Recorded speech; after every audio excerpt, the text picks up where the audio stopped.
Jadi sebuah pemuritan terjadi harus ada sebuah keterlibatan yang didasari oleh kasih tersebut. Ya.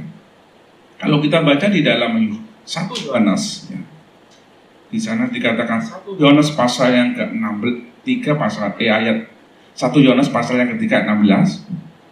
Demikianlah kita ketahui kasih Kristus, yaitu bahwa Ia telah menyerahkan nyawanya untuk kita. Jadi kita pun wajib menyerahkan nyawa kita untuk saudara-saudara kita. Ayat 17. Barang siapa punya harta duniawi dan melihat saudaranya menderita kekurangan tetapi menutup pintu hatinya terhadap saudaranya itu, bagaimanakah kasih Allah dapat tetap di dalam dirinya? Ayat 18. Anak-anakku, marilah kita mengasihi bukan dengan, perhatikan, perkataan atau dengan lidah, tetapi dengan perbuatan dalam kebenaran. Jadi kasih itu tidak cuma sekedar sampai di mulut saja, sampai wacana saja, enggak. Nah Bapak Ibu, itu kasih bisa kepada siapapun, nggak peduli ya, itu musuh kita sekalipun ya.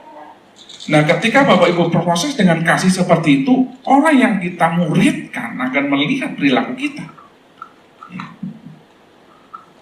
Melihat kita. Nah banyak orang mengasihi, kalau saya mengasihi si A, kalau si A mengasihi saya. Kalau si A memberi, saya akan memberi mereka. Tapi pernahkah kita berpikir ketika kita berproses dengan Tuhan itu, saya nggak peduli. Kalau orang itu memang butuhkan, saya akan mengasihi mereka. Minimal saya berdoa untuk mereka. Nah itu yang menjadi dasar sebuah pertumbuhan dalam memuridkan orang lain. Sama di dalam keluarga. Ada banyak orang kadang ketika di kantor menjadi pemimpin, pulang ke rumah tetap jadi pemimpin itu. Sehingga istrinya, anak-anaknya adalah bawahannya yang suka diperintah dan sebagainya. Apakah seperti itu kasih yang sesungguhnya? Tidak. Banyak kali kita nggak mau rela berkorban di situ. Tapi seharusnya dalam keluarga ketika Yesus sebagai dasar, sebagai pondasi sebuah keluarga, maka kasih itu akan berproses dengan benar.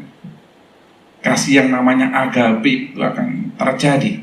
Contoh ya dalam keluarga saya ya. Istri saya kalau nyetrika baju itu langsung dilempit, kemudian disetrika, kemudian dilempit, ditaruh di nggak tahu ya, kadang-kadang bahasa Jawanya ini muncul gitu ya. Jadi baju setelah dicuci ya, kemudian setrika lalu dilempit ya, dilipat ya.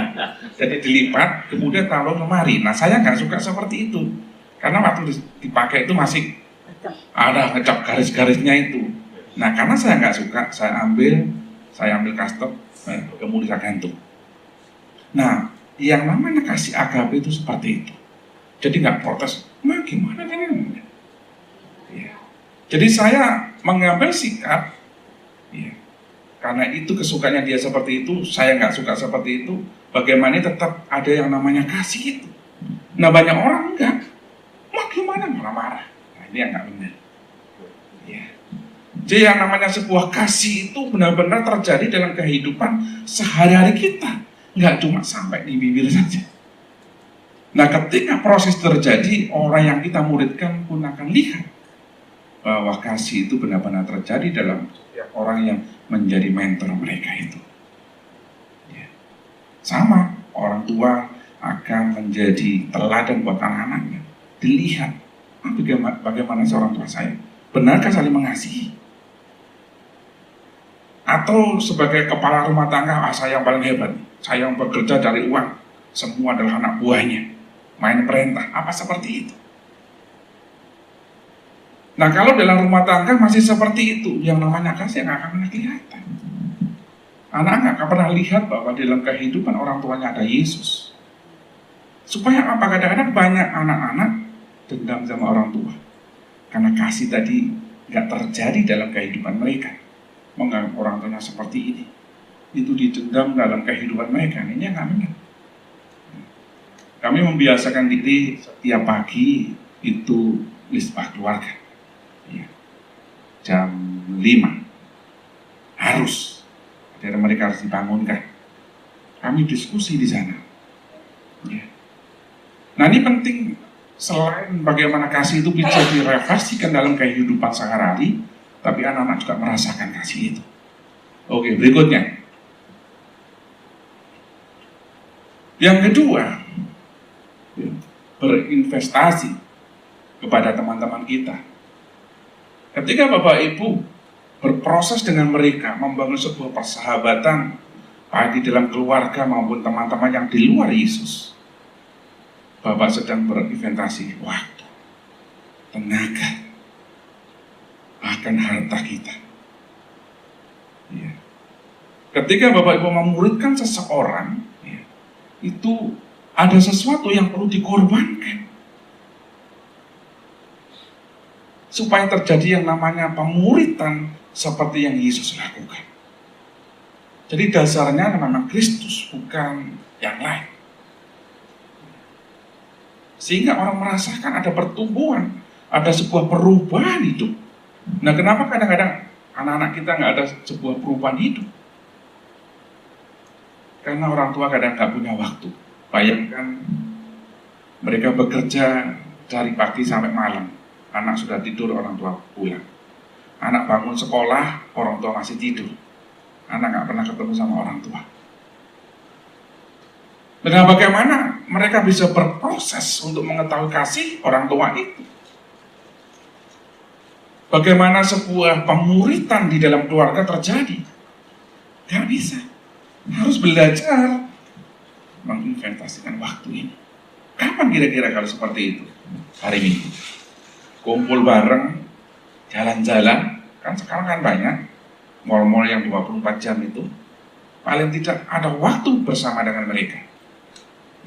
Jangan sampai mereka mencari tempat lain hanya ingin sekedar memiliki yang namanya kasih tadi. Ya.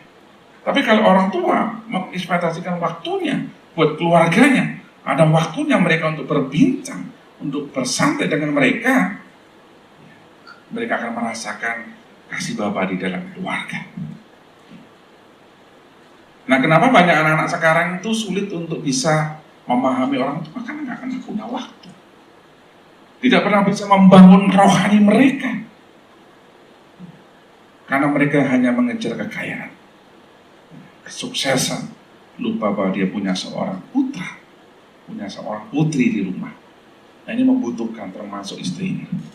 Nah, ketika kami masih kuliah di S3 itu, kebetulan kami harus kuliah di Malang, di Universitas Negeri Malang waktu itu. Itu cukup jauh dari rumah sampai ke Malang itu kurang lebih 160 kilo. Ya. Dan saya harus mengerjakan tugas itu kadang-kadang jam 9 sampai jam 2 pagi.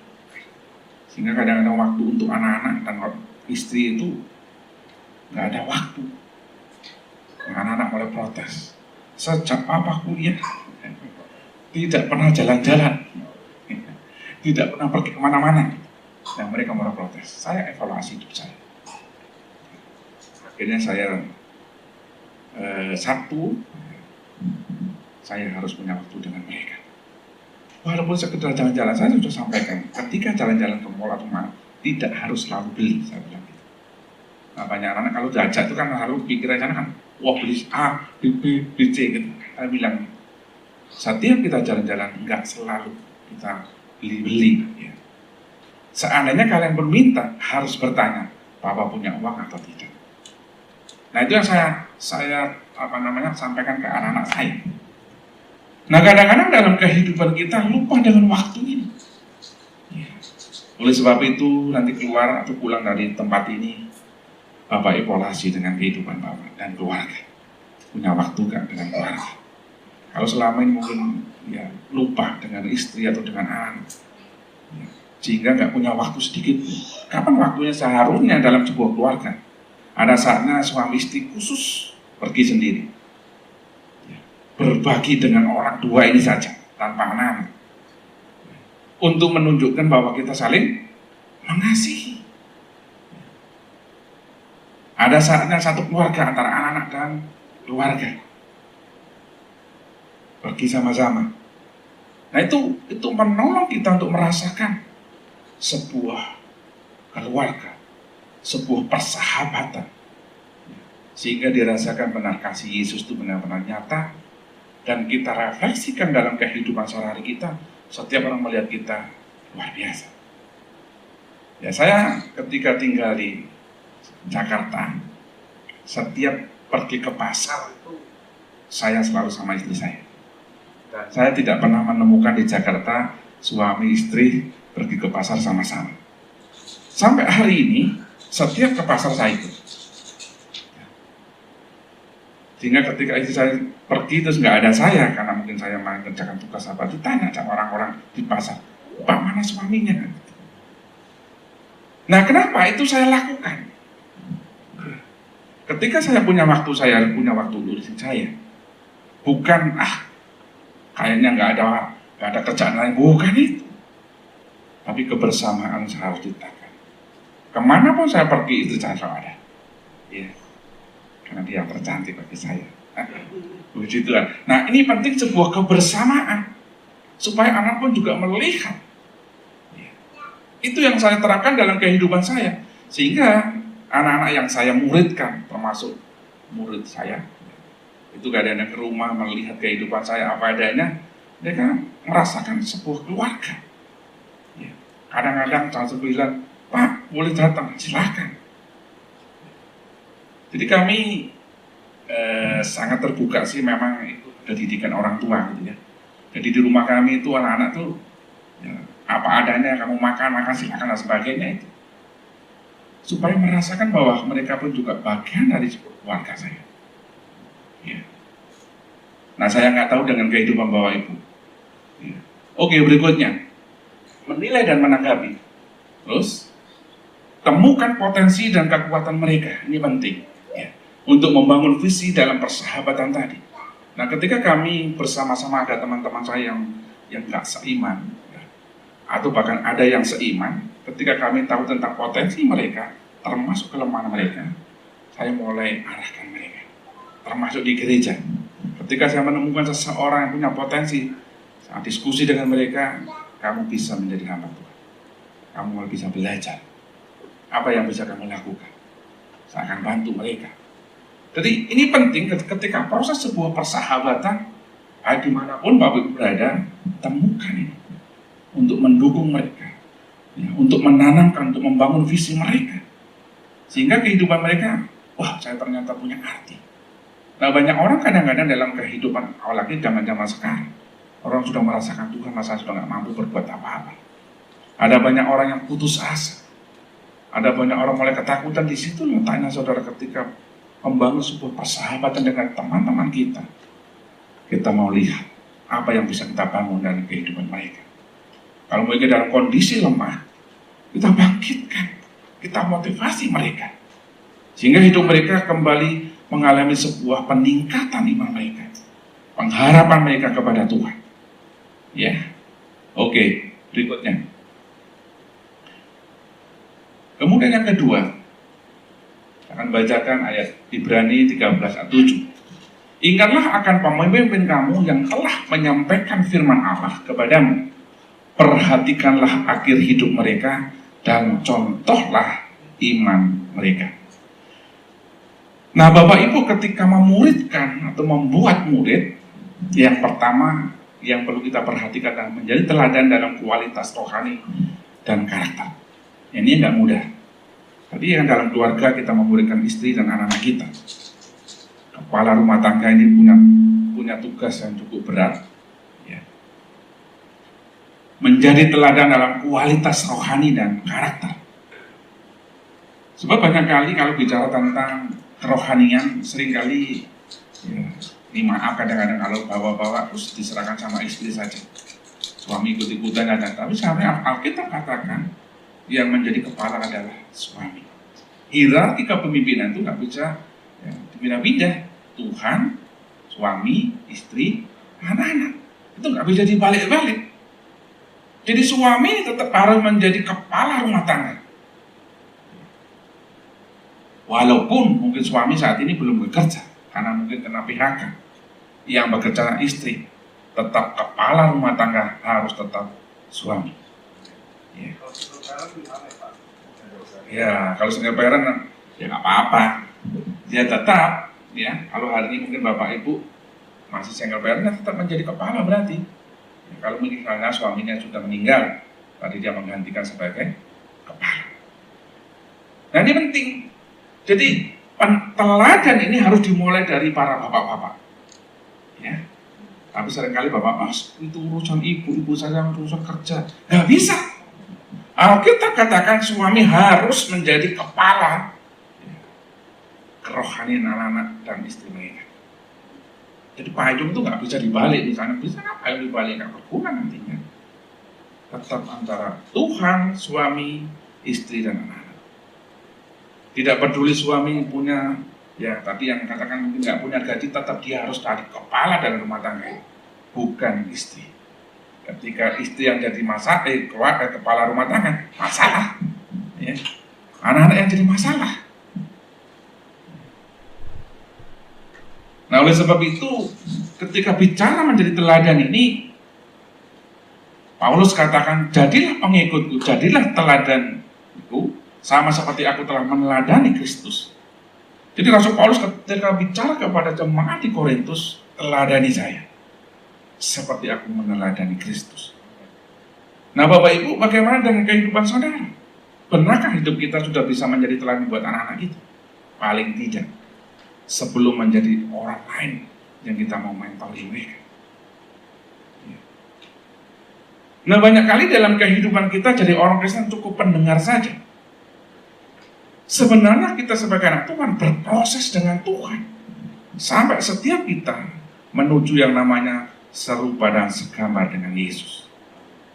Prosesnya adalah kehidupan kita sehari-hari, bukan waktu di gereja.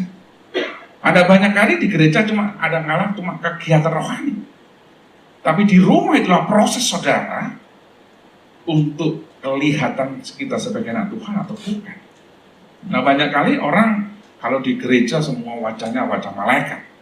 Pulang dari tempat ini kembali ke kehidupan lama. Nah itu yang Tuhan nggak suka. Alkitab katakan, buahmu adalah buah tetap, Yohanes 15.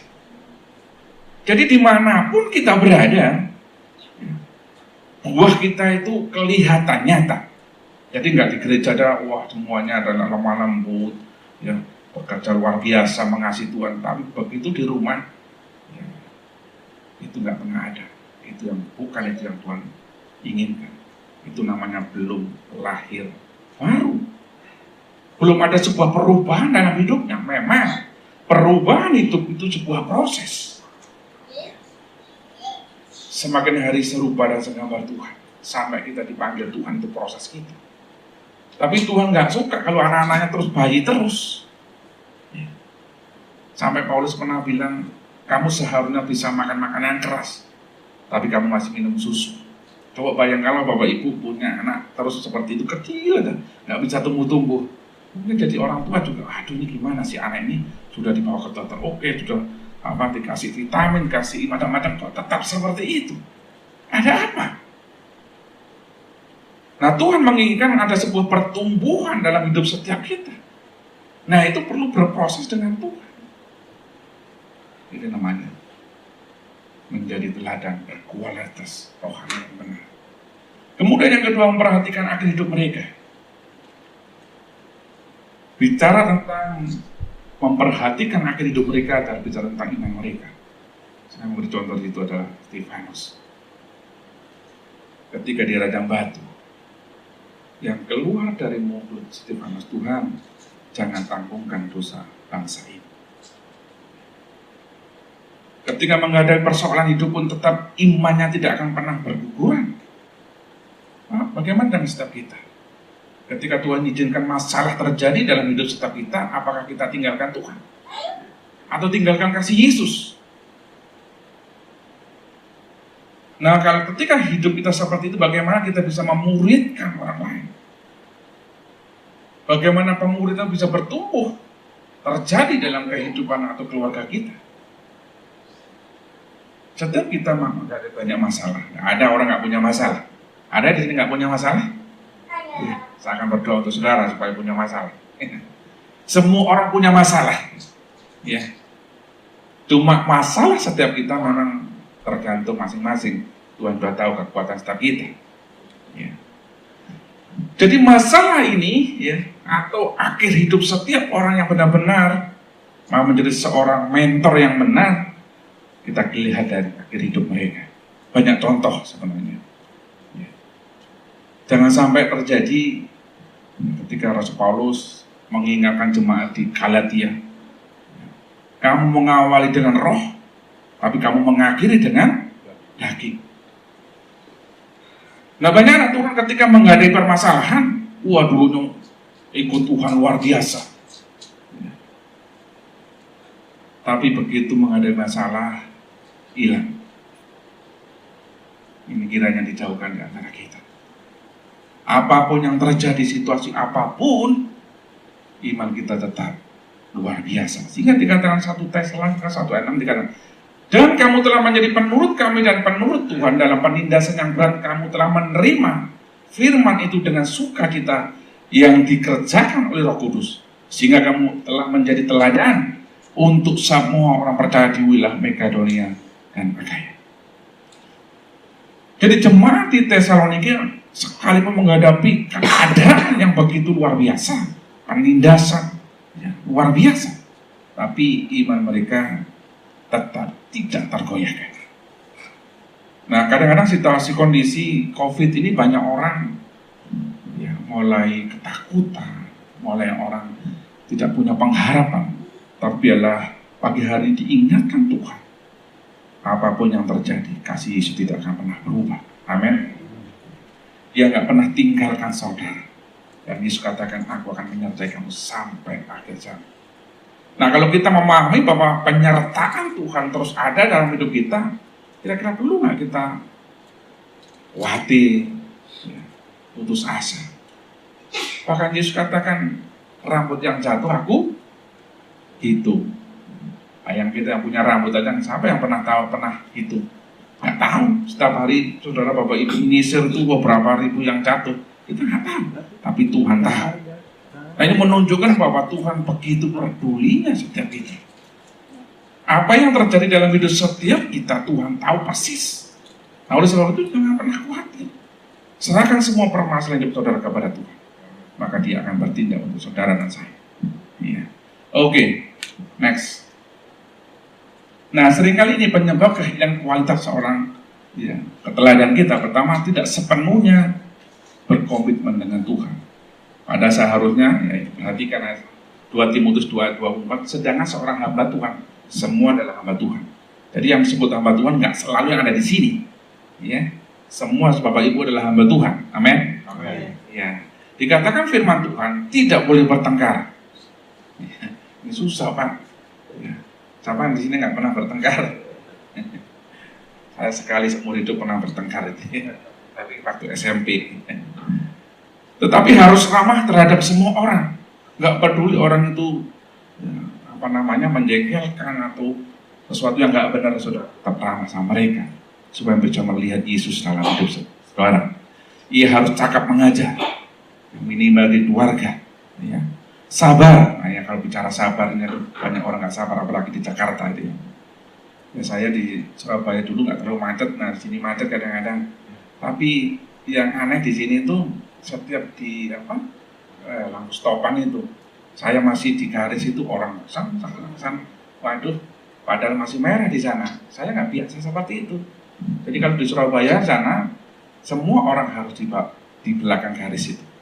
Kalau di luar itu biasanya BO Jakarta gitu. Iya, kalau di sana pasti kelihatan begitu ya. Tapi kalau di orang Surabaya enggak, garis ini kalau enggak, nanti difoto satu hari keluar undangan nanti sana, Pak, ini kamu telah melakukan ini jam sekian, ini nanti bayar nanti waktu perpanjangan, ya. Di Surabaya itu, jadi orang sana nggak ada yang suka seperti di sini waktu merah sudah nggak ada apa-apa langsung lari apa. Yang pertama kali di Jakarta saya itu kadang bingung, ya lawan arus tapi nggak ada yang klakson gitu ya, aneh ya gitu. Oh di sana saudara seperti itu, wah udah. Tapi ya orang-orangnya memang tertib itu. Sekalian jam 4 itu merah, nggak ada orang apapun ya tetap di situ. Saya sekali nyoba ya, kan nggak ada orang, nggak ada bus, apapun saya coba. Sampai di tengah jalan, ya saya sempat jatuh. Sejak itu saya kapok gitu ya.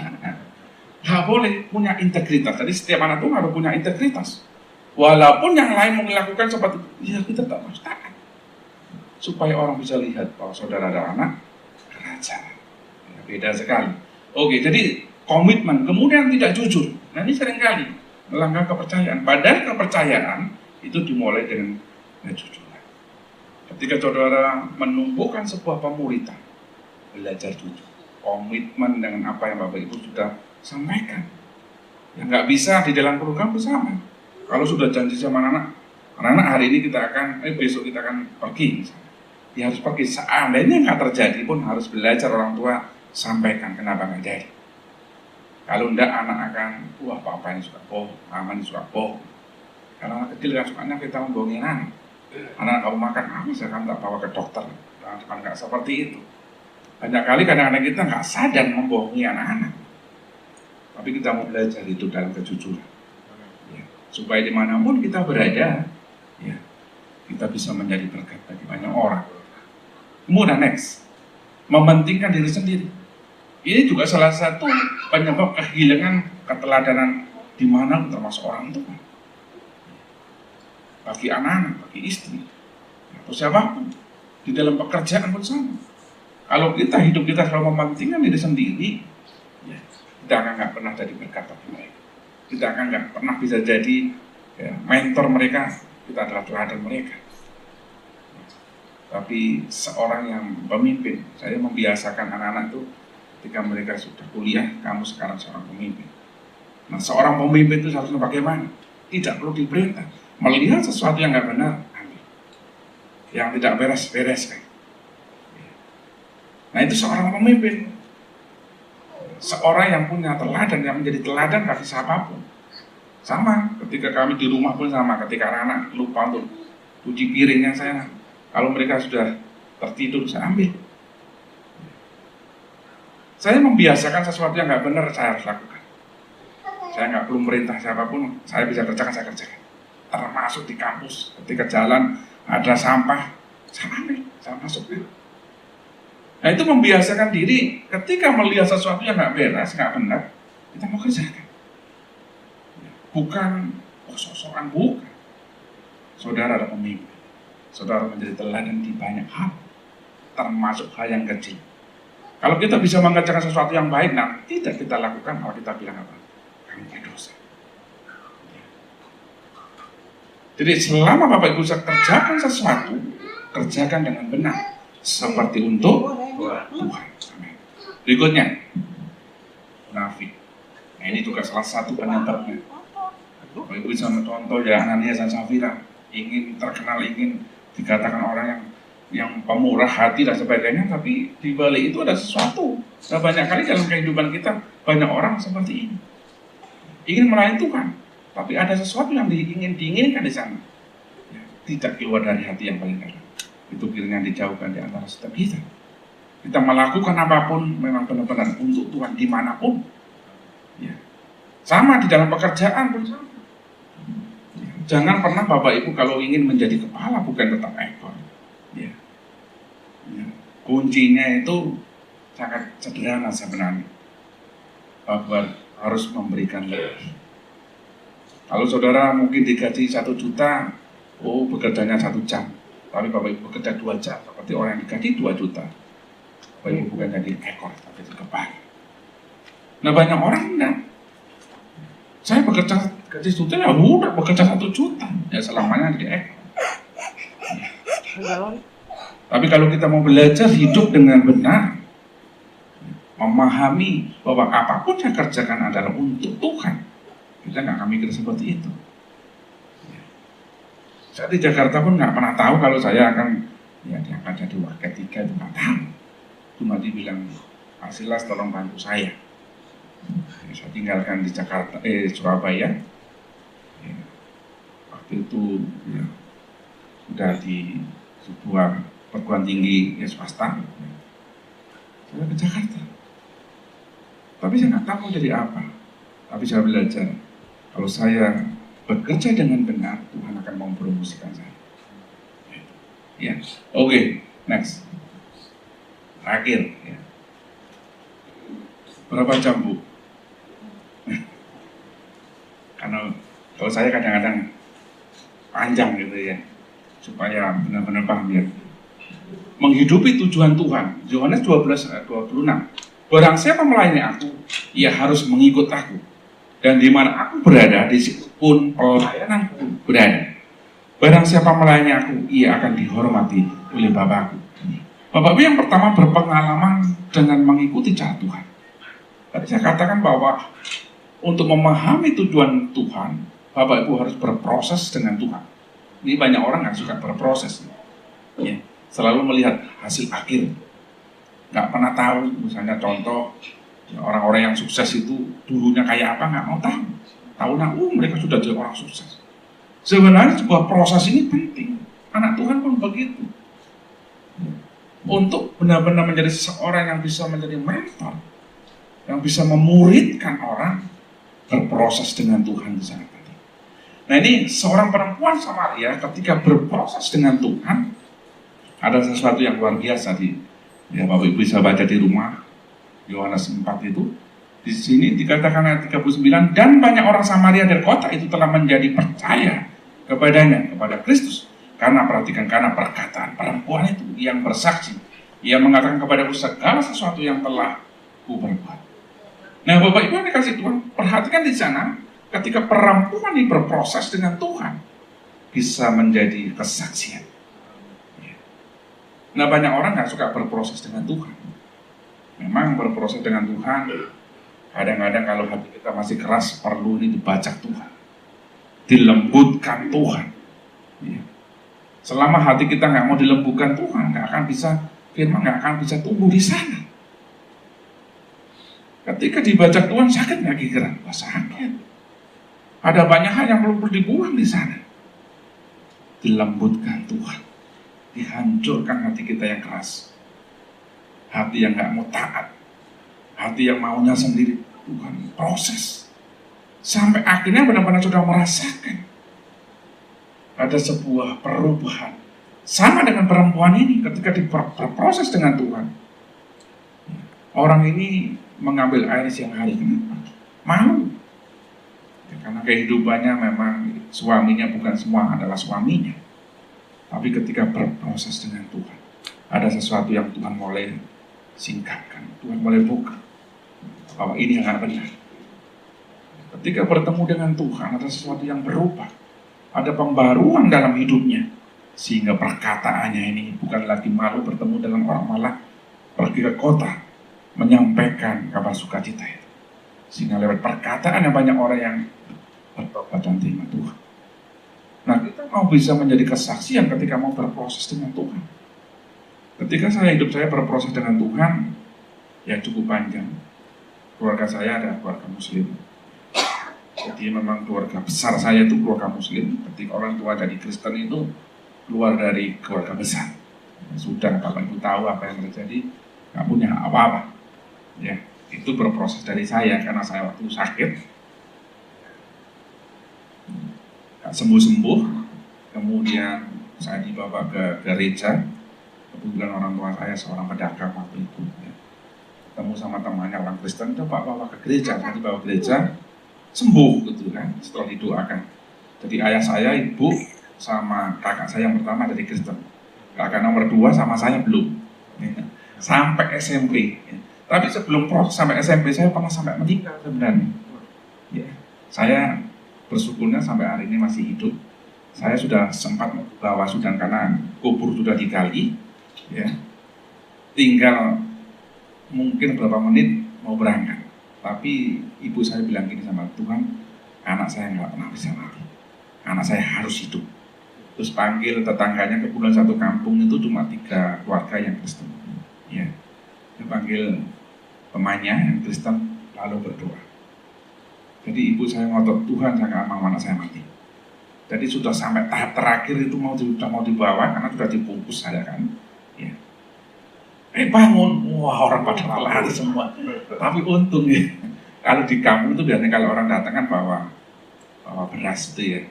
Jadi kalau di kampung itu kalau ada yang meninggal itu semua itu yang ibu-ibu itu bawa beras 1 kilo, 2 kilo, 3 kilo itu ya. Jadi saya untung ya, bangun dapat beras banyak.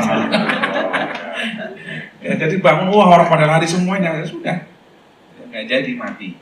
Sampai hari ini akhirnya Tuhan hidupkan saya. Ada banyak hal sebenarnya yang saya ketika berproses dengan Tuhan. Ya, sehingga ketika saya jadi Kristen itu kadang-kadang berpikir, iya kenapa saya bisa Kristen? Tuhan terima kasih. Seandainya saya nggak terima, mungkin saya masuk kerajaan maut. Jadi mengingat bagaimana Tuhan panggil saya itu saya bisa melompat-lompat mengingat keajaiban yang Tuhan sudah kerjakan itu. Ya. Makanya ketika ada teman saya ke Jakarta, ya ngajar di sini, ya sudah, saya tinggalkan semuanya dan saya ke Jakarta. Nah berproses dengan Tuhan itu memang kadang-kadang menyakitkan, nggak enak. Karena ada sesuatu yang Tuhan mau kerjakan dalam hidup saudara. Kita nggak bisa cuma ya jadi jemaat duduk ya, memanaskan bangku pulang, nggak bisa seperti itu. Ada sesuatu yang Tuhan mau kerjakan dalam hidup saudara kita yang dirancang Allah jauh sebelum dunia diciptakan. Nah ini harus tahu, harus dipahami oleh setiap kita supaya tahu apa tujuan Tuhan dalam hidup setiap kita. Saya nggak ngerti ya. Apa tujuan Bapak Ibu, tujuan pernikahan Bapak Ibu, tujuan pendidikan Bapak Ibu, tujuan keluarga Bapak Ibu. Apa kira-kira? Pernah ditanya enggak? Tuhan apa tujuan hidup saya ini? Tapi saya tahu pasti saya ingin menyenangkan dari Tuhan. Nah setiap Bapak Ibu harus bertanya, apa sih tujuan Tuhan menciptakan saya sampai hari ini? Untuk apa? Apa yang saya mau kerjakan untuk Tuhan? Atau cuma ya sudah mengalir saja seperti air? Gak bisa seperti itu. Karena Tuhan sudah katakan bahwa saudara saya diciptakan Tuhan dalam Kristus Yesus untuk melakukan pekerjaan baik. Jadi semua punya tanggung jawab sebenarnya. Minimal satu. Tuhan sudah kasih talenta. Ada yang 2, ada yang 5, harus dikembangkan. Minimal 1. Jadi kalau ada orang yang nggak melakukan apa-apa, perlu dipertanyakan. Ya, benar-benar nggak mengasihi Tuhan enggak? Ya. Oke, berikutnya.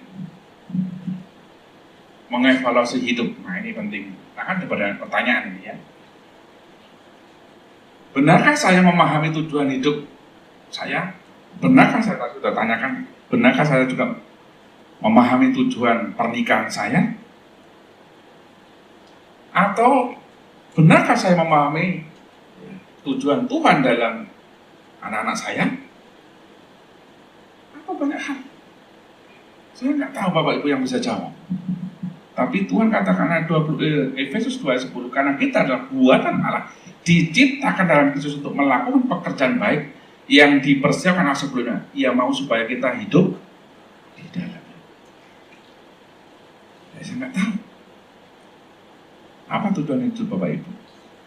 Oh saya ingin hidup di tengah dunia cuma dari ingin kaya saja. Urusan gereja ya nanti urusan gampang lah kalau punya waktu. Kita perlu lihat tujuan hidup Bapak Ibu sekalian. Ya. Kita hidup di tengah dunia cuma sementara. Alkitab katakan seperti uap kelihatan lalu lenyap. Yang perlu kita perhatikan adalah setelah kematian kita. Benarkah itu menjadi fokus hidup Bapak Ibu atau cuma sekedar ya bergereja saja, tapi gak pernah memahami apa tujuan hidup Bapak Ibu. Tapi Kristus katakan demikian bahwa setiap kita diciptakan dalam Kristus Yesus untuk melakukan pekerjaan baik. Apa pekerjaan baik yang Bapak Ibu sudah lakukan? Kita kembali peristiwa bagaimana Adam dan Hawa jatuh dalam dosa.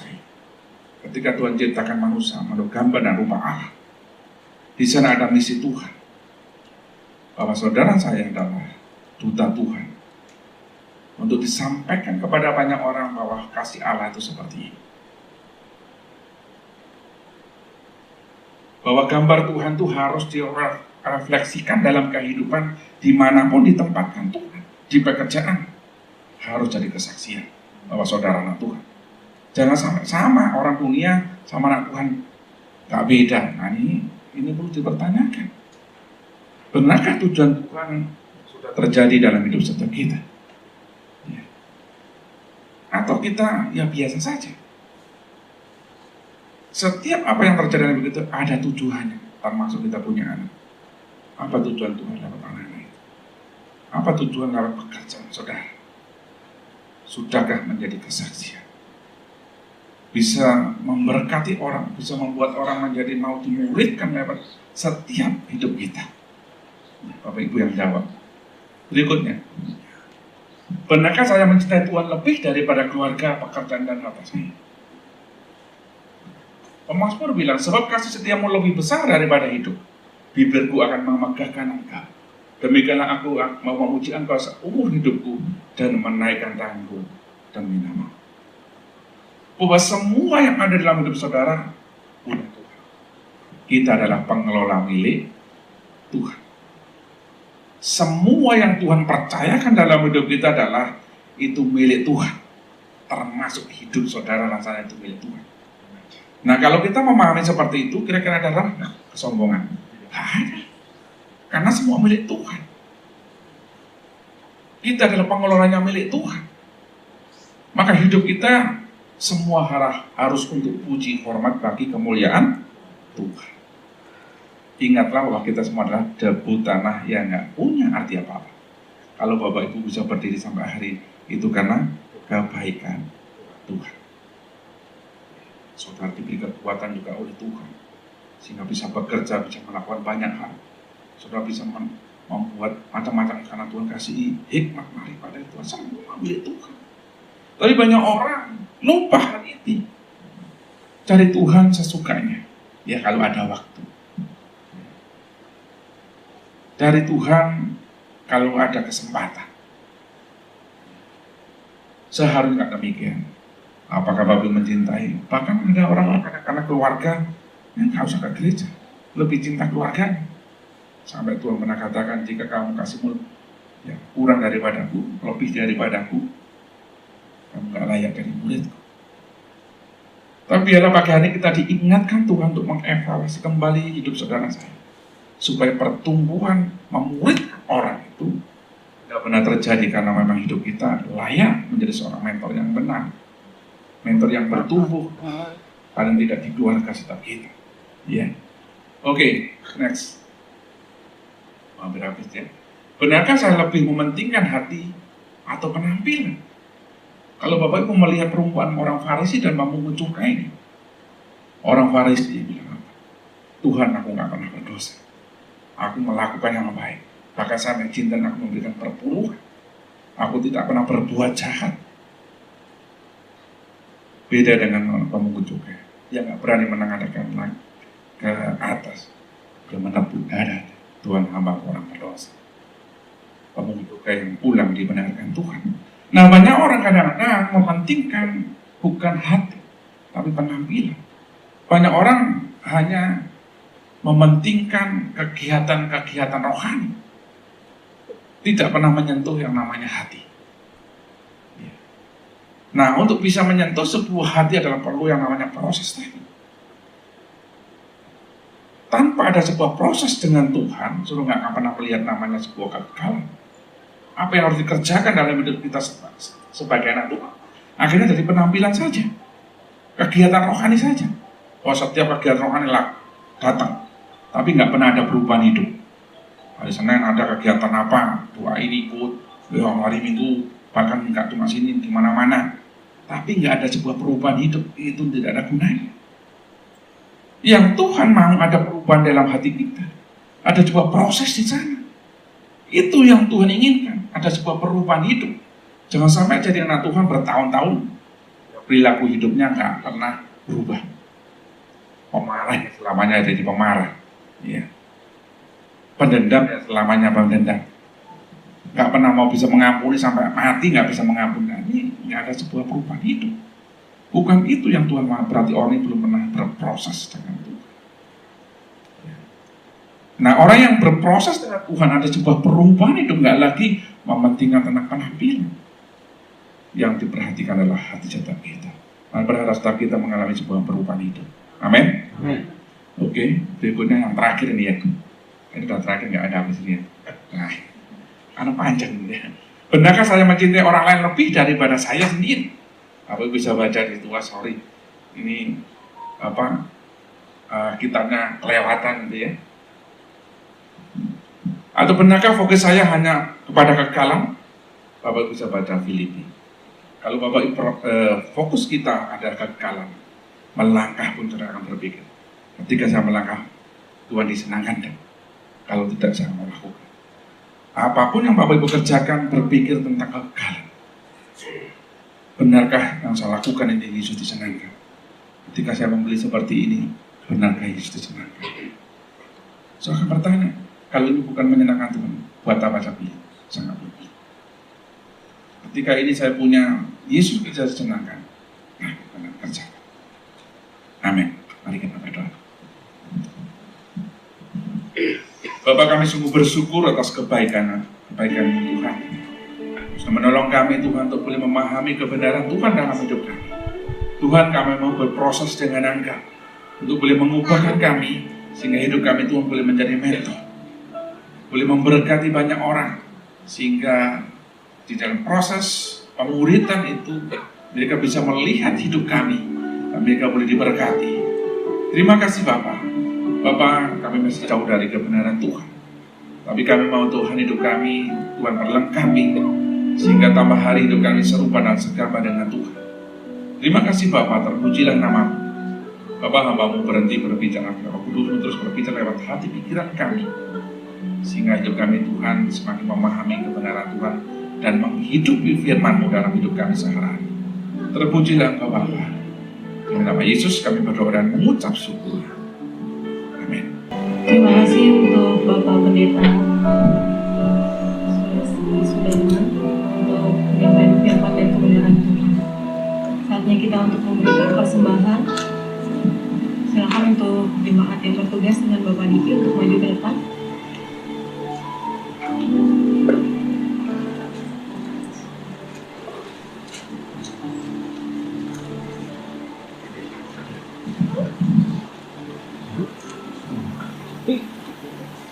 Mari jemaat, saya undang untuk satu dalam doa. Bapa di surga, terima kasih untuk satu minggu yang telah kami lalui Tuhan. Satu minggu yang luar biasa Tuhan. Kau memberkati kami, Kau menjagai dan menyertai kami di dalam setiap langkah kami Tuhan. Ampuni kami Tuhan untuk segala kesalahan, dosa yang telah kami perbuat sepanjang hidup kami. Mungkin kami lakukan melalui perkataan, pikiran, dan perbuatan kami, Tuhan. Ampuni Tuhan kalau kami masih mengeluh dan tidak bersyukur, Tuhan, akan setiap karunia yang telah Kau berikan di hidup kami. Jadikan kami hamba-Mu yang taat, Tuhan, rendah hati, dan kuduskan hidup kami, Tuhan. Berikan rasa kasih di dalam hati kami, agar setiap pelayanan apapun, Tuhan, yang kami lakukan, hanya untuk memuliakan nama-Mu Tuhan. Tanamkan hati seorang hamba Tuhan pada setiap kami, agar kami bisa terus menyenangkan-Mu Tuhan, dan semakin dekat dengan-Mu Tuhan. Kami juga berdoa bagi jemaat GBS Rafim Ministry yang mungkin sampai saat ini masih belum bisa datang untuk beribadah Tuhan bersama-sama dengan kami. Engkau jamah dan urapi hati mereka Tuhan, sehingga mereka bisa datang dan bisa beribadah bersama-sama dengan kami untuk memuji dan menyembah Engkau. Berkati tangan-tangan Tuhan yang memberikan pada hari ini. Kami percaya Tuhan, Engkau akan membalas berkelimpahan Tuhan. Kami mau menyerahkan hidup kami sepenuhnya di dalam tangan-Mu Tuhan. Berkati juga Bapak Pendeta Sulasi Sudarman yang telah memberitakan firman dan kebenaran-Mu Tuhan. Berkati ia berkelimpahan Tuhan. Engkau urapi dan Engkau pakai ia agar ia bisa menyenangkan hati-Mu, bisa menjadi berkat bagi kami semua Tuhan. Berkati juga anak-anaknya, istrinya Tuhan, agar Engkau pakai mereka lebih lagi Tuhan, lebih luar biasa Tuhan. Terima kasih Tuhan. Kami serahkan hidup kami ke dalam tangan-Mu, hanya di dalam nama Tuhan Yesus kami bersyukur. Haleluya. Amin. Kita lanjutkan dengan pengumuman. Saya undang untuk seluruh Bapak dan Ibu mungkin yang masih belum memiliki tempat untuk beribadah, saya undang untuk bergabung bersama kami di GBI Serapi Ministry untuk waktu ibadah di jam 10 pagi dan untuk perjamuan kudus di minggu pertama di setiap bulannya. Dan sampai saat ini juga kami masih melakukan pelayanan di LP Cipinang dengan Bapak Pendeta Andi Siswanto.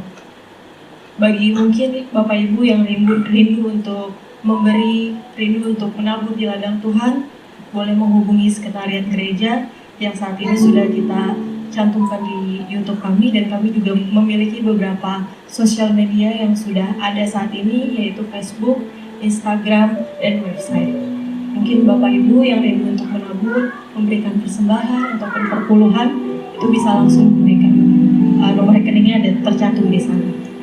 Baik, Bapak Pendeta saya undang untuk maju ke depan untuk doa penutup dan doa syafaat.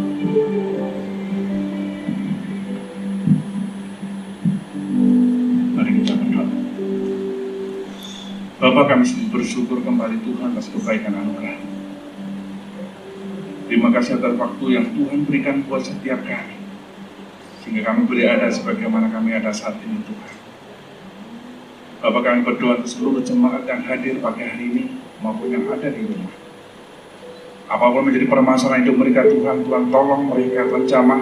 Yang sakit demi nama kami tolak, kami hancurkan, Tuhan sembuhkan, sehingga Tuhan boleh pulihkan kembali. Dan di dalam pergumulan kira Tuhan juga memberikan jawaban buat mereka, sehingga sukacita mereka boleh semakin penuh di dalam Engkau Tuhan. Terima kasih Tuhan atas pemeliharaan Tuhan sampai hari ini, karena Engkau tidak pernah tinggalkan kami, tapi penyertaan Tuhan sepanjang hidup kami. Saat ini kami juga berdoa untuk Pak Gembala Tuhan, Pak Pendeta Andi, yang tidak bersama-sama dengan kami saat ini Tuhan.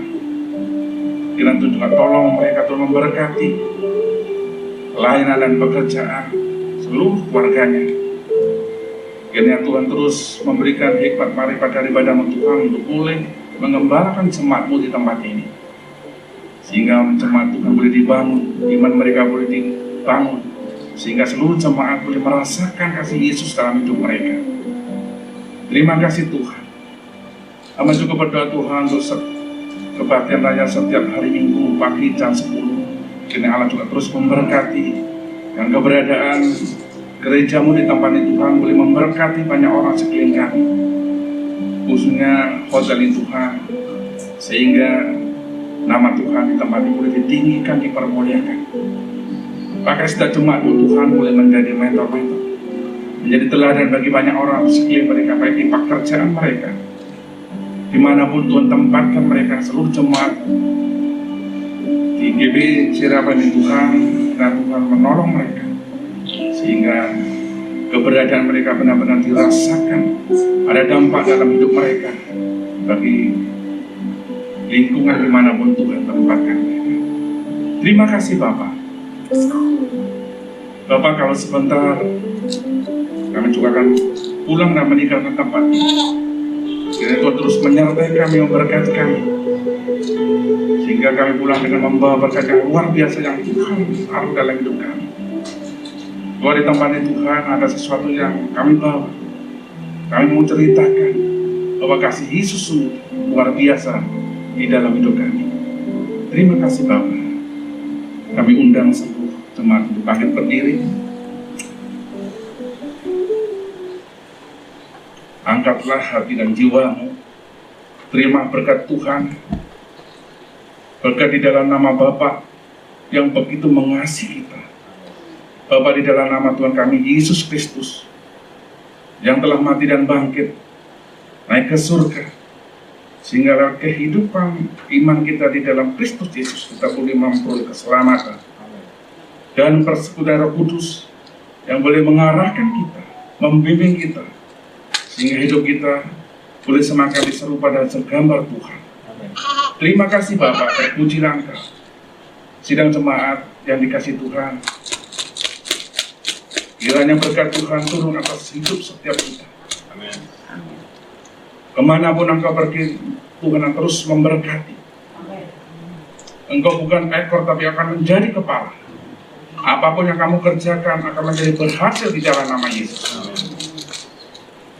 Demi nama Yesus, kami sudah berdoa dan mengucap syukur. Semua yang sudah diberkati dan terima berkat Tuhan, sama-sama kita katakan amin. Haleluya. Mari kita satu dalam doa. Cucunya siapa namanya Pak? Samuel. Baik, kita berdoa untuk Samuel juga. Terpujilah Engkau Tuhan Yesus yang baik. Hari ini hari yang luar biasa di mana kami diberi pengajaran yang luar biasa Tuhan oleh hamba-Mu. Jiwa kami dipulihkan, hidup kami ya Tuhan disegarkan. Terima kasih Tuhan. Bahkan hari ini kami berbahagia, adik kecil kami Tuhan Samuel berulang tahun. Betapa luar biasa Tuhan menuntun hidupnya Tuhan. Dan kami mau berdoa bagi adik kami Tuhan. Kiranya Tuhan di usianya Kau tambahkan juga berkat, hikmat ya Tuhan, kedewasaan, penyertaan ya Tuhan, tuntunan tangan-Mu tidak pernah lepas daripadanya ya Tuhan.